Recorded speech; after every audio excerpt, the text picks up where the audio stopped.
सत्र की शुरुआत के बाद पर्यटन नगरी मांडू में पर्यटकों के आने का सिलसिला शुरू हो गया।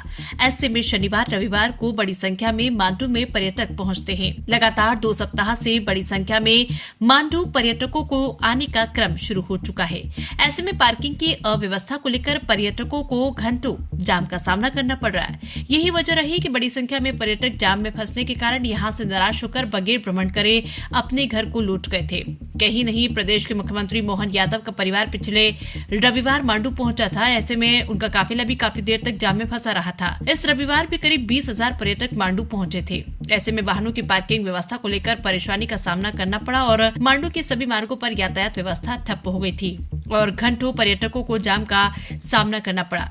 इसी को लेकर एनटीवी न्यूज के संवाददाता राहुल सेन मांडव के द्वारा लगातार खबरों का प्रकाशन किया गया, जिसे लेकर धार जिला कलेक्टर प्रियंक मिश्र के द्वारा प्रथमपुर एसडीएम शाश्वत शर्मा, एसडीओपी मोनिका सिंह नालचा, नायब तहसीलदार राहुल गायकवाड़, मांडू नगर परिषद अधिकारी लाल सिंह राठौड़, मांडू थाना प्रभारी दिनेश वर्मा मांडू पहुंचे। मित्रता दिवस पर पर्यटकों की उम्मीदों पर फिरा पानी, बगैर भ्रमण करे मायूस होकर लौटे पर्यटक। इसी का परिणाम रहा कि कलेक्टर प्रियंक मिश्र ने इसे गंभीरता से लेते हुए निर्देश जारी किए। मंगलवार को प्रथमपुर अनुविभाग अधिकारी शाश्वत शर्मा, धामनोद एसडीओपी मोनिका सिंह, तहसीलदार राहुल गायकवाड़, नगर पंचायत के सीएमओ लाल सिंह राठौर, उपयंत्री बलदेव सिंह ठाकुर, मांडू थाना प्रभारी दिनेश वर्मा सहित पूरा प्रशासनिक अमला मांडू पहुंचा। ई रिक्शा में बैठे प्रशासनिक अधिकारी व्यवस्थाओं का लिया जायजा, जारी किए निर्देश।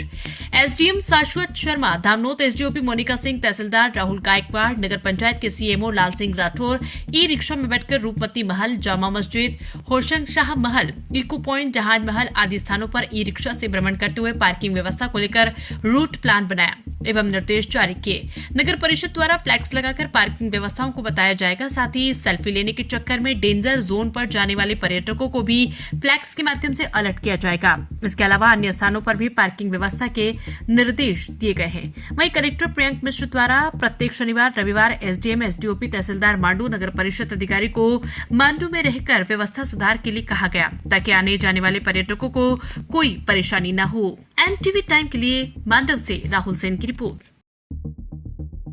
सर, आज आप मांडू आए हैं पर्यटन सुविधाओं को देखने के लिए, तो आने वाले दिनों में पर्यटकों को असुविधा ना हो, इसके लिए क्या प्लानिंग रहेगा? देखिए, यही कंसर्न है। सीज़न शुरू हुआ है जी, बारिश का सीज़न है, तो हमारी पहली प्राथमिकता जो ट्रैफिक को रेगुलेट करनी चाहिए। हमेशा यहाँ देखा जाता है कि ट्रैफिक जैम की स्थिति हो रही है, इसलिए हमने और एसडीओपी में हमने अपने पूरे स्टाफ के साथ मिलकर के ये तय किया है कि इस सीज़न में, बारिश के सीज़न में जब बहुत टूरिस्ट आते हैं जी, एक पूरा सर्कुलर मोशन में रेगुलेट किया जाए पूरा मांडू का ट्रैफिक जी। इसलिए हमने कुछ रास्ते को वन वे करते हुए जी व्यवस्था बनाने की कोशिश की है और जगह जगह साइन बोर्ड लगाने की कोशिश की है।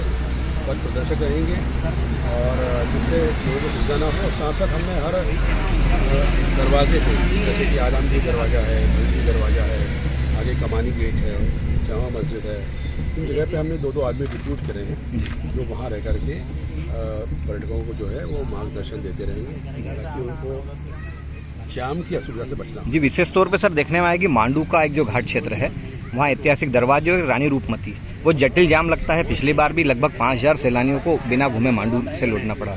तो इन दोनों घाट क्षेत्र में विशेष तौर पे क्या प्लानिंग की है कि कैसे हम जाम को रोकेंगे?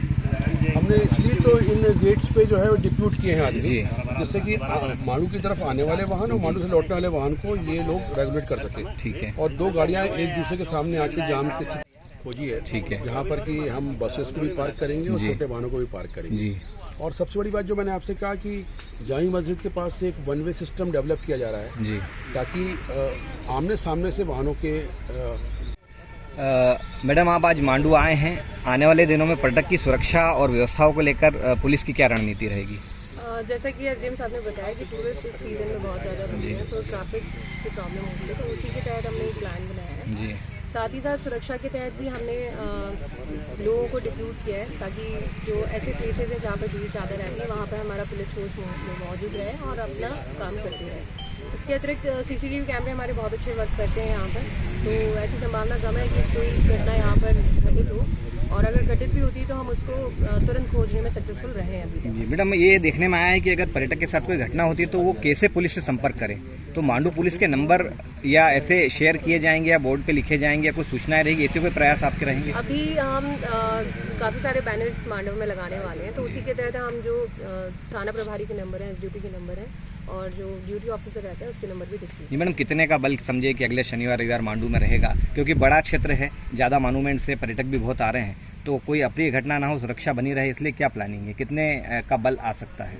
थाने का पूरा फोर्स तो हमारा डिप्लॉयमेंट रहता ही जी। है, उसके साथ साथ हम अतिरिक्त फोर्स की भी मांग अपने एसपी साहब से कर रहे हैं, तो जितना भी फोर्स हमें एसपी साहब के द्वारा दिया जाएगा वो सारा का सारा डिप्लॉय किया। ये आपका पद और नाम? मैं एसडीपी धाम में मॉनिटर। खबरें तो देश से बहुत आती है, लेकिन कुछ खबरें दिन भर की सुर्खियां बन जाती हैं।